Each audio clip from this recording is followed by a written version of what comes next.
नमस्कार, उत्तराखंड समाचार में आपका स्वागत है। मैं प्रियंका मलिक। सबसे पहले मुख्य समाचार। राज्य में बारिश का दौर जारी। भूस्खलन से पर्वतीय क्षेत्रों में आवाजाही प्रभावित। पहाड़ पर अटके बोल्डर के चलते मसूरी के खेतवाला गांव में डरे ग्रामीण।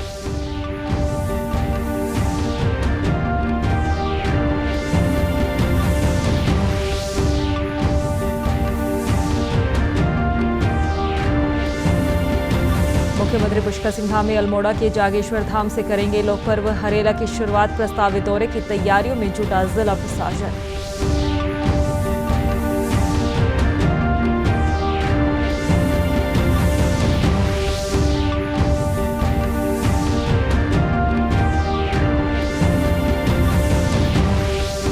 और बागेश्वर में बंजर भूमि को हरा भरा बनाने का अभियान।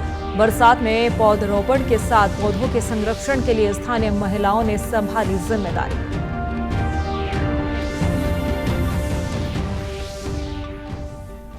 और अब समाचार विस्तार से। राज्य में बारिश का दौर जारी है। बारिश और भूस्खलन से पर्वतीय क्षेत्रों में आवाजाही प्रभावित हो रही है। देहरादून मौसम विज्ञान केंद्र के मुताबिक अगले कुछ दिन राज्य के अधिकांश हिस्सों में भारी बारिश की संभावना है, जिसके चलते संवेदनशील इलाकों में हल्के से लेकर मध्यम स्तर का भूस्खलन और चट्टाने गिरने की संभावनाएं देखने को मिल रही है और इस तरह की घटनाएं भी हो सकती है। पहाड़ी क्षेत्रों में कहीं कहीं सड़कें भी बाधित हो सकती है। भूस्खलन संभावित क्षेत्रों के नजदीक रहने वाले लोगों को सतर्क रहने की सलाह दी गई है। साथ ही नदी नालों के किनारे रह रहे लोगों और रिहायशी इलाकों को भी सावधान रहने की जरूरत है। मौसम विभाग ने राज्य सरकार को भी सुरक्षा की दृष्टि से सतर्क रहने और आवश्यक कार्रवाई की सलाह दी है। वहीं देहरादून जनपद के मसूरी स्थित खेतवाला गांव में लगातार हो रही बरसात ने हालात गंभीर कर दिए हैं। करीब 1 करोड़ रुपए की लागत से बन रही संपर्क सड़क से निकला मलबा और भूस्खलन गांव के लिए बड़ी मुसीबत बन गया है। खेतवाला गांव को जोड़ने वाला मुख्य मार्ग कई स्थानों पर ध्वस्त हो गया है, जबकि सड़क पर बड़े बड़े बोल्डर और मलबा आने से वाहनों की आवाजाही पूरी तरह से बंद है। पहाड़ी पर अटके बोल्डरों के कारण हर समय बड़े हादसे का खतरा बना हुआ है। मार्ग बंद होने के बाद ग्रामीणों को, विशेषकर महिलाओं ने खुद झाड़ियों और घास काटकर जंगल के बीच से पैदल रास्ता तैयार किया, जिससे स्कूली बच्चे, मजदूर, बुजुर्ग और अन्य ग्रामीण आवाजाही कर सके। ग्रामीणों का कहना है कि यदि किसी गर्भवती महिला या गंभीर मरीज को अस्पताल ले जाना पड़े तो स्थिति बेहद चिंताजनक हो सकती है। जनप्रतिनिधि जो हमारे प्रधान हैं विक्रम रावत जी, वो तो इस पे लगातार काम कर ही रहे हैं, पर जैसे ऊपर से और भी नेता हैं, जनप्रतिनिधि हैं जिनको हमने चुना है, उनकी तरफ से हमें कोई अभी तक कोई ऐसा सहयोग मिला नहीं है जो कि मिलना चाहिए था। जिस हिसाब से जैसी स्थिति है उस हिसाब से मतलब उनकी तरफ से कोई सहयोग हमें मिला नहीं। जो बीमार है लोग, मेरा साला खुद बीमार है, लेकिन क्या करे सर, अब वो बीमार तो 10 कदम भी नहीं चल पा रहा है उसको लेकर के। अब इस स्थिति में अगर कहीं पे उसकी कोई तबीयत और ज़्यादा बिगड़ जाती है, ख़राब हो जाती है या कोई अनहोनी साथ में हो जाती है तो उसका जिम्मेदार कौन होगा सर? और जिस तरीके से मलबा ऊपर से गिर रहा है, नीचे आता जा रहा है और बच्चे स्कूल के आ रहे हैं, किसी के ऊपर गिर गया पत्थर या पहाड़ या मलबा, तो उसकी जिम्मेदारी कौन लेगा सर? वहीं ग्रामीणों ने आरोप लगाया कि सड़क निर्माण के दौरान निकला मलबा वैज्ञानिक तरीके से निस्तारित नहीं किया गया। पहली ही तेज बारिश में यही मलबा बहकर कंपनी गार्डन और आसपास के गांव को जोड़ने वाले मार्गों पर फैल गया है। मलबा रिस्पना नदी तक पहुंच रहा है, जिससे पर्यावरण और वन संपदा को भी नुकसान हो रहा है। भूस्खलन रोकने के लिए खेतवाला गांव को जाने वाले सड़क किनारे बनाई गई सुरक्षा दीवार घटिया निर्माण के कारण कुछ ही महीनों में ढह गई। शिकायतों के बाद विभाग ने जेसीबी तो भेजी, लेकिन राहत कार्य धीमी गति से चल रहा है। बरसात में सड़क और पेयजल दोनों संकट गहरा गए हैं। ग्राम प्रधान विक्रम रावत ने बताया कि उन्होंने सड़क और भूस्खलन की समस्या को लेकर कैबिनेट मंत्री गणेश जोशी को ज्ञापन सौंपा था। मंत्री ने लोक निर्माण विभाग को निर्देश भी दिए, लेकिन अभी तक कोई ठोस कार्रवाई नहीं हुई। इस बारे में जो है मंत्री जी से मिले थे। यहाँ एक रास्ता ये खेतवाले का है, यही सामने जो दिख रहा है खेतवाले का रास्ता है, उसका जो है पुस्तक टूट गया था पिछले साल। तो उस सिलसिले में मंत्री जी से मिला था। मंत्री जी ने जो है केवल पीडब्ल्यूडी के लिए लिख दिया था और शासन ने दिया गया है कि हो जाएगा, पर अभी तक इस पर कोई कार्रवाई नहीं हो रही है। लोग जो है अपना जो राशन पानी भी यहाँ से जाता था, वो राशन पानी भी लोग कंधों में ढोके ले जा रहे हैं। और इसमें जो है प्रत्येक बुजुर्ग भी है, बड़ा भी है, छोटा भी, बच्चा भी है। और मेन हमारा शिक्षा में जो बच्चे पढ़ने वाले हैं उन पर ही ज़्यादा हमारा वो था कि अब परसों की बात बता रहा मैं, मेरा लड़का स्कूल जा रहा वो कीचड़ में फंस गया। स्कूल वाले ने क्या बोला कि उसे स्कूल से आउट कर दिया। तो ये भी कोई बात नहीं, इतने बड़े बड़े नेता होते हुए भी यहाँ पे रोड का ऐसा बुरा हाल है। अगली खबर का रुख करेंगे। अल्मोड़ा जनपद में आगामी 16 जुलाई से शुरू होने वाले श्रावणी मेले, राज्य स्तरीय हरेला पर्व और मुख्यमंत्री पुष्कर सिंह धामी के प्रस्तावित दौरे को लेकर जिला प्रशासन ने तैयारियां तेज कर दी है।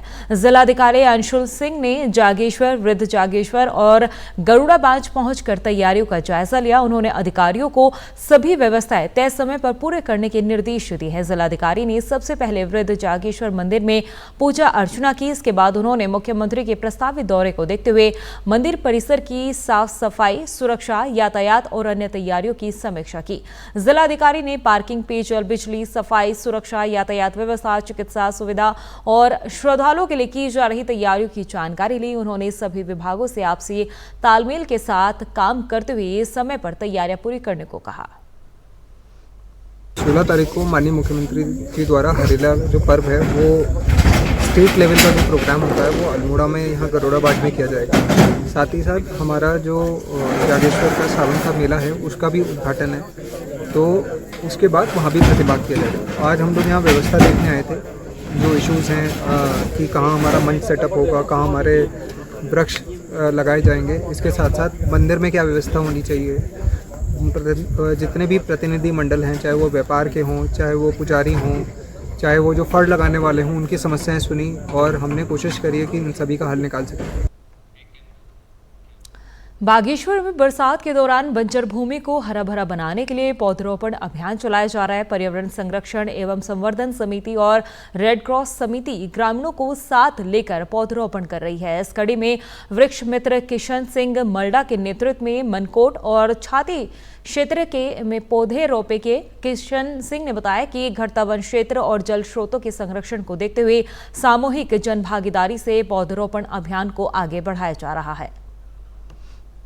हम सड़क से 3 मीटर दूरी पर 3-4 प्रजातियों का जापानीज बांस, चाइनीज बांस और हाथी बांस और चारा पत्ती के लिए विशेष कई प्रजातियां और फल पट्टी से यहाँ पर विकसित करना चाह रहे हैं, ताकि भूस्खलन और आपदा की दृष्टि से भी और सुरक्षित रहेंगे और जो हमारा पशुधन है उससे भी एक स्वरोजगार और फलों के माध्यम से आने वाले समय में मिलेगा। वहीं रेड क्रॉस समिति के चेयरमैन इंद्र सिंह फरसवान ने कहा कि प्रकृति को बचाने के लिए सामूहिक प्रयास की आवश्यकता है। उन्होंने लोगों से अधिक संख्या में पौधे लगाने और इनकी देखभाल करने की भी अपील की है। जहां बंजर भूमि पड़ी है उसमें चाल खाल बना के उसके साइटों में वृक्ष लगाने का काम हमारे द्वारा ये किया जा रहा है। इसी के तहत आज हम छाती मनकोट में यहाँ के सम्मानित दोनों प्रधानों द्वारा और यहाँ के सम्मानित सरपंच और जनता द्वारा हम सबके द्वारा आज ये कार्यक्रम यहाँ पर भी हमारे द्वारा किया गया। राष्ट्रीय कृषि एवं ग्रामीण विकास बैंक यानी नाबार्ड 14 जुलाई को अपना 45वां स्थापना दिवस मनाएगा। देहरादून स्थित उत्तराखंड क्षेत्रीय कार्यालय में आयोजित होने वाले समारोह की थीम ग्रामीण वित्तीय संस्थाओं द्वारा जमीनी स्तर पर ऋण प्रवाह में वृद्धि रखी गई है। कार्यक्रम में कृषि और ग्रामीण विकास में नाबार्ड की उपलब्धियों के साथ भविष्य की रणनीति पर भी मंथन होगा। साथ ही उत्कृष्ट कार्य करने वाली सहकारी संस्थाओं, स्वयं सहायता समूह, कृषक उत्पादक संगठन और महिला उद्यमियों को सम्मानित किया जाएगा। उत्तराखंड में नाबार्ड महाप्रबंधक पंकज यादव का कहना है कि ग्रामीण अर्थव्यवस्था को मजबूत बनाने के लिए नाबार्ड प्रशिक्षण से लेकर ऋण मुहैया कराने तक किसानों की मदद कर रहा है। किसान क्लब से होते हुए फिर किसानों को बैंकों से जोड़ने के लिए किसान क्रेडिट कार्ड तक पहुंचे और अब हम किसान उत्पादक संगठनों एफपीओ तक पहुंच रहे हैं, ताकि किसान भाई संगठित हों, भाई बहनें संगठित हों और खेती को एक बिजनेस के रूप में लेकर अपना विकास करें, अपनी आय में संवर्धन करें और आगे बढ़ें।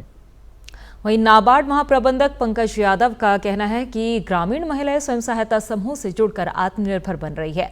उन्हें प्रोत्साहित करने में नाबार्ड की विशेष भूमिका रही है।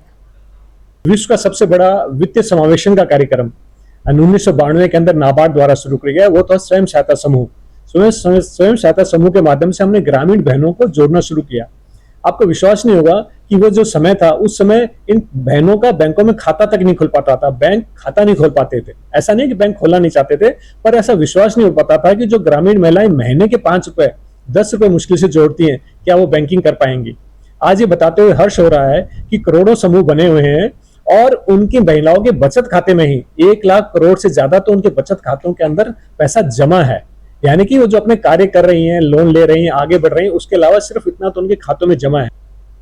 राज्य के 9 स्थानीय उत्पादों के जीआई पंजीकरण चमोली में लूम्स ऑफ नीतिमाणा परियोजना बुक्सा समुदाय के 475 परिवारों को आजीविका परियोजनाओं से जोड़ने समेत उत्तराखंड में नाबार्ड के सहयोग से कृषि और ग्रामीण अर्थव्यवस्था को मजबूत बनाने में नाबार्ड लगातार महत्वपूर्ण भूमिका निभा रहा है।